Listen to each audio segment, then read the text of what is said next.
concurrent and equitable society, we must amplify the perspectives of marginalized people. That is why we formed the ADA30 Student Coalition this spring. We are celebrating the 30th anniversary of the signing of the Americans with Disabilities Act, better known as the ADA.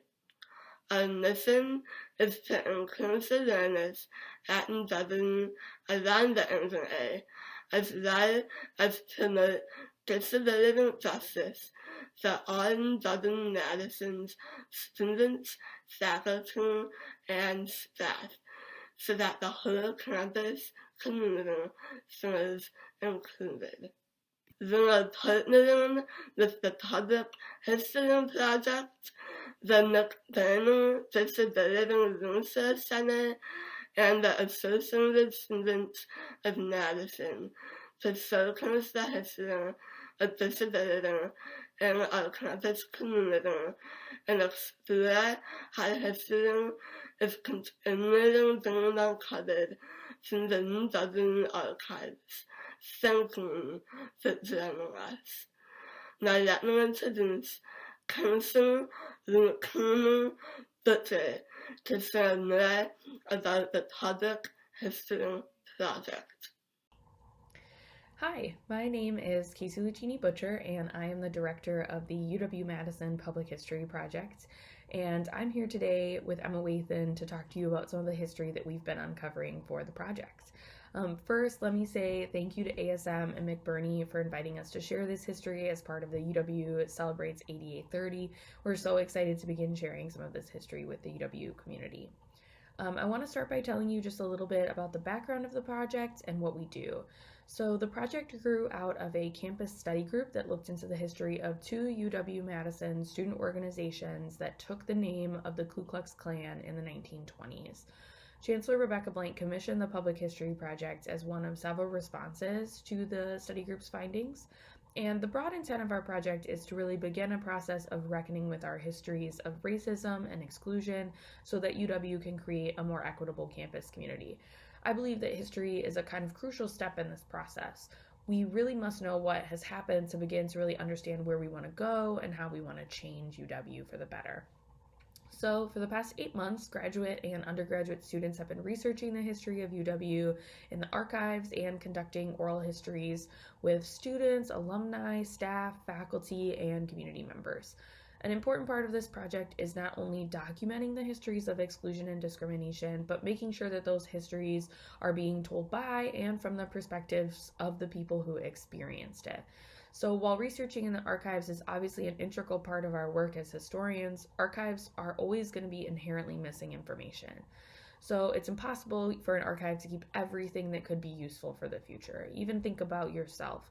If you were told you have to keep something from your work and it has to be useful in the future, what are the 10 things you would keep? It's really hard to start kind of narrowing down what's important to keep, and archives make those decisions all the time. And archives, like those at UW, try to document the majority experience of students and faculty and staff and people who come through the doors.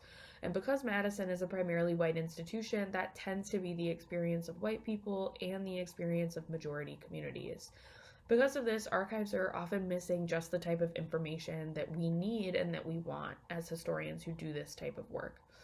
So doing oral histories is an important way for us to kind of balance the scales and get some of this history back. But it's also an important process of documenting history for the future. It's an important part of kind of clawing it back and putting it back into the archives. Emma's going to talk a little bit more about some of the challenges that she had while researching people with disabilities in the archives, so I'll save that part for her. The project is going to culminate in a physical exhibit, an online digital exhibit that'll have a searchable database of all of our research materials, and curricular tools that will allow this history to really be brought into the classroom. The project is also going to host a number of lectures, events, and listening sessions that will allow the UW community to begin the process of reckoning with this history and beginning to build a brighter and more equitable future for UW. Presentations like this for us are just the tip of the iceberg. We're researching and discovering new histories all the time. So if you want to stay updated on the project, you can follow us on Instagram. Our Instagram handle is at UW Public History Project. And you can also go and visit our website and see our blog. So we post new blog posts monthly, and they follow different types of the history that we're uncovering. And our website is publichistoryproject.wisc.edu. And I always give one and last final kind of plug when I give presentations. Individuals are not often taught to think of themselves as sources of historical knowledge, but they are. Individuals hold intimate knowledge of their campus, their neighborhoods, and their communities, and that is why I want to hear from you. We believe that this project will be most successful when it deeply engages all of us in our communities and in this UW community. If you have a story to share, an event that you think should be researched, or a person you think has been overlooked, please contact us. Our email address is on our website, but it's publichistoryproject@wisc.edu. And so we want to hear from you. And now I'm going to pass it over to Emma, and she will talk to you about some of the history she's uncovered. Thank you. Hello, my name is Emma Wathen, and in the fall of 2019, I was a project assistant for the Public History Project. As part of their mission to reckon with the university's history of exclusion and discrimination, I researched the history of disability on campus, documenting instances in which the university marginalized or patronized students, faculty, staff, and community members with disabilities. While searching through historical documents at the UW archives, I repeatedly found the stories of students who were told that their disabilities were your problem, not ours. The stories of blind students in the 1940s who recruited sorority girls to read textbooks to them, or took the same classes as their siblings so that they wouldn't fall behind. The stories of deaf students in the 1990s who protested the university's decision to stop offering their only American Sign Language class right after they allowed it to satisfy their foreign language requirement. And the stories of students in the 2010s who still encounter resistance from professors and administrators. What I didn't find in the archives was just as enlightening. There are very few records of people with disabilities on campus before the second half of the 20th century. Given the stigma that has historically been associated with disability, it would not be surprising if references to people with disabilities often went unrecorded or overlooked. Some discrepancies I found hint at such an erasure. For example, the Badger Herald described Matthew Alea as the first blind student enrolled at the University of Wisconsin Law School in 1981. Yet newspaper records reveal that 2 blind students graduated with UW law degrees in 1940 alone. Because this presentation celebrates the 30th anniversary of the Americans with Disabilities Act, today I will share some UW history relating to campus accessibility, both before and after the passage of the ADA. In doing so, I will be quoting from historical documents that use outdated and offensive language, most prominently the word handicapped. This is a word that UW officials used to describe some people with disabilities, and a word that some people with disabilities used to describe themselves. In fact, the student organization that was founded in 1967 by a group of wheelchair-using students who described themselves as the strongest representatives for persons with disabilities was called the Handicapped Students Association. Therefore, I have chosen to include the term when it is used in quotes by these historical actors. Now, let's go back to 1975. It didn't take long for Debbie Honer, a freshman in 1975, to notice the disparities between her experience of campus and that of her non-disabled peers. When she was deciding whether or not to attend UW-Madison, she had to take a separate campus tour because the route that SOAR used was inaccessible to wheelchairs. During class in 2650 Humanities, she was forced to sit in the doorway, sticking out into the hallway, where, she noted, it's not so easy to hear. In a Daily Cardinal article, she described the challenge of finding an accessible bathroom. I was in Van Vleck Hall and didn't know where the bathroom was. So I went to the office in B2. The secretary there also didn't know, so she had to call the University Planning and Construction Office. A man there gave her the following directions, which she typed out and gave to me. B2 Van Vleck Hall. Then go down to the end of the hall, turn left, and go across bridge to Sterling Hall. Then there is a ramp to go down. Turn left off ramp and take elevator to basement. Turn right off elevator, then left to a tunnel to Physics Astronomy building. Go through tunnel, and there will be 2 elevators. Get off on first floor, turn left toward pharmacy. Right near there are restrooms. And if that wasn't bad enough, many bathrooms that were marked as accessible had wide enough stalls to allow a wheelchair to get through the door, but without enough room to close the door. In that same article, Director of Housing Larry Halley defended the general inaccessibility of student housing, suggesting there is probably not a large number of handicapped with college interest. However, the testimonies of UW students like Debbie Honer do not reveal a lack of interest, but a lack of access. After learning that equipment used in a required cartography class was located on an inaccessible floor in Science Hall, UW student Marcia Carlson submitted a proposal titled Access Accessibility in 1988 and received the university's first Leadership Trust Award, along with a $2,000 budget to conduct an accessibility study of approximately 200 buildings on campus. Campus accessibility is worse than anticipated, she reported. My researchers and I found only about 25% of the buildings and 10% of the restrooms were accessible. Many of the accessibility problems that she found in her report were what she called common sense things, such as doors that were too heavy, elevator buttons that were too high, and ramps that were too steep, as well as poor signage. Her study revealed that there were no accessible emergency telephones for students in wheelchairs, that fire pole alarms were too high, and that only 1 computer on campus was wheelchair accessible. My wheelchair is a visual aid that will prove to be a barrier in landing a job. Therefore, I must do well as a student to prove that I am capable of accomplishing something, Carlson wrote in 1988. I must do well as a student so I can get a job and not live on welfare for the rest of my life. I cannot do well as a student if I cannot get to classes. Athletic events, a highlight for many in the UW community, also often failed to adequately accommodate people with disabilities. In 1988, the same year that Carlson conducted her study, students who used wheelchairs were being charged twice as much for basketball tickets than their non-disabled peers.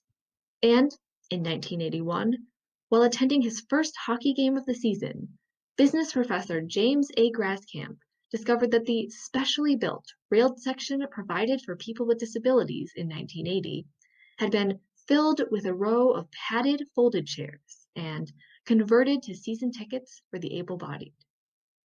Instead, he was seated on a special platform with no railing, 2 feet away from the plexiglass screen, where, he noted, it would be easy for a folding chair to pitch off backward off the back of the stand. In a memo to the McBurney Center, Graskamp wrote, "Granted that some people may enjoy being in the nets or having players break their sticks on the plexiglass 2 feet in front of their nose, or watching the puck sail around the corner, rubbing the plexiglass as if one were in the inside of a pinball machine. But for the majority of us, there is no sense of the sweep of the game that could formerly be enjoyed from the handicapped location in Section H. Not only are the seats the worst in the house, but they violate the 504 principle of normal accommodations for the handicapped. Normal presumes they would be willing to bring a friend or a date to sit in the same location with comfort and safety, and it does not include balancing on a stage in front of the rest of the audience in a segregated area." On July 26, 1990, the 101st Congress passed the Americans with Disabilities Act, which prohibited discrimination on the basis of disability. Although the ADA guaranteed equal access to public services like state-funded universities, UW's campus did not transform overnight. The same accessibility problems that Debbie Hohner pointed out back in 1975 reemerged for UW law student Bridget McGuire in 1994, after all of the provisions of the ADA had gone into effect. During her spring semester of her first year, McGuire accumulated 9 parking tickets and missed several classes because she could not find a parking space that was close enough to the law building on Bascom Hill. I simply do not have the stamina to get from a distant spot that involves maneuvering up or down the hill, she explained. The dean said I should have considered the geography before I came here. Like many before her, McGuire felt isolated by the university's policy of offering alternative instruction sites for students with disabilities. When she told Assistant Dean Robert Correales that she did not want to watch videotaped classes at home because she needed the friendship and support of others in the law school, he replied that she was hanging out with the wrong group of people. Correales, she said, referred to these conversations as pep talks, but I left them feeling upset and demoralized. When she arrived at her legal research and writing class on August 30th, late because it had taken her a half hour to access the building's second floor, she realized that her wheelchair would not fit between the long, skinny tables and left the room in tears. I told Marianne Paluski, who was one of her professors, that my only choice was to quit school or sue because I couldn't keep doing this. Tired of being on display in front of her classes or wedged between the door and the garbage can, she decided to engage in an act of civil disobedience. On September 7th, 1994, McGuire announced to her civil procedure class, "I'd like to take my place among you as your classmate." Then she revved up her circular power saw and cut off a portion of her desk to make room for her motorized wheelchair. Amid applause, she added, "My hope for this action today is for this law school to get a carpenter in here and do the right thing." In a letter that detailed the history of accommodations the law school had provided her, Correales vehemently disagreed with her assessment of his character. "You told your classmates that your actions were necessary because of my refusal to comply with your numerous requests to modify the classrooms in the law school. That, in fact, is a request that you have never made to me, and is an issue that was brought up only in passing in our conversation last Thursday." What he failed to understand was that the inaccessible desk, far from being an isolated incident mentioned in passing, was the tipping point in an unending parade of frustrations, a symbolic obstacle that McGuire, as a former carpenter, could safely and effectively use to express herself. The 2-year renovation project that began in October 1994 intensified the conflict between McGuire and the university after the construction barred her from parking on the grass. On December 5th, 1994, she was arrested and charged with disorderly conduct when she tried to prevent her car from being towed. The instructor was right in the middle of talking about the final when a student came into class and told me, "They are towing away your car," McGuire said. "When I got outside, my car with my dog inside was halfway up a Schmitz auto flatbed truck. 6 police officers pulled her off the truck and shoved her into a wheelchair-inaccessible police van. The following day, she was admitted to Meriter Hospital for injuries sustained during her arrest. As of February 1995, she had spent 5 of the last 9 weeks in the hospital recovering from those injuries." Throughout the conflict, UW students publicly weighed in on McGuire's actions, often, but not always, in support of them. An anonymous law student went so far as to suggest, "I think we need to put Correales in a wheelchair with Bridget's schedule." Law student Frank DeCastri disagreed. "Incidentally, since Ms. McGuire most certainly wishes to be treated in the same manner as other students on this campus, I am sure she wouldn't mind if the law school decided to press charges against her for sawing off a portion of a classroom desk in protest, just like anyone else. Responding to the controversy, former UW student Terry Fuller wrote to the Daily Cardinal in November 1994, "I too am a woman with a disability which impacts my mobility. I believe this university has a long way to go to create an equal playing field for students with disabilities. This issue ranges from inadequate seating at sporting events, instructors that don't believe hidden disabilities are real, to insufficient parking. But I believe that the university is trying. While it may not be fast enough for everyone, me included, I also believe that there are temporary compromises that are acts of good faith on the part of the University of Wisconsin." Ultimately, the Office of Civil Rights concluded that there was insufficient evidence to support a conclusion that the university discriminated against McGuire on the basis of her disability. It is clear, from the McBurney Disability Resource Center records in the UW archives, that McGuire, like many activists before her, did not follow procedure to the letter when advocating for change. It is also clear, however, that she spent countless hours navigating systems that were supposed to help students with disabilities and running into barriers, both physical and bureaucratic. Her unwillingness to compromise may have seemed antagonistic to the university, but through the accumulation of careless mistakes, insensitive comments, and institutional obstacles, the university proved undeniably antagonistic to her and to thousands of other people with disabilities, both visible and invisible, who have studied and worked at UW-Madison over the years. Even if their stories went undocumented, even if the terminology to describe their disability didn't exist, students, faculty, staff, and community members with disabilities have been a part of UW-Madison's history since the very beginning. This presentation, unfortunately, does not come close to capturing the full diversity of disability that exists on campus, but I hope that it at least hints at the history of activism, exclusion, achievement, and much more. Thank you. Thank you so much to the Public History Project for sharing the research with us today, and thank all of you for tuning in and learning with us today. Throughout this presentation, we've learned about the past experiences of some students with disabilities.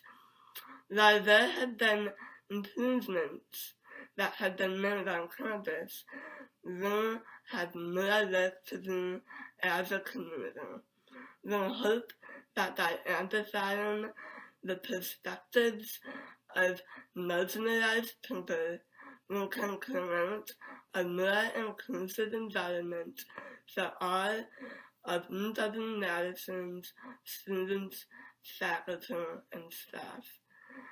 Please stay tuned for further discussion. Thank you and have a good night. Diversity without disability is not diverse enough.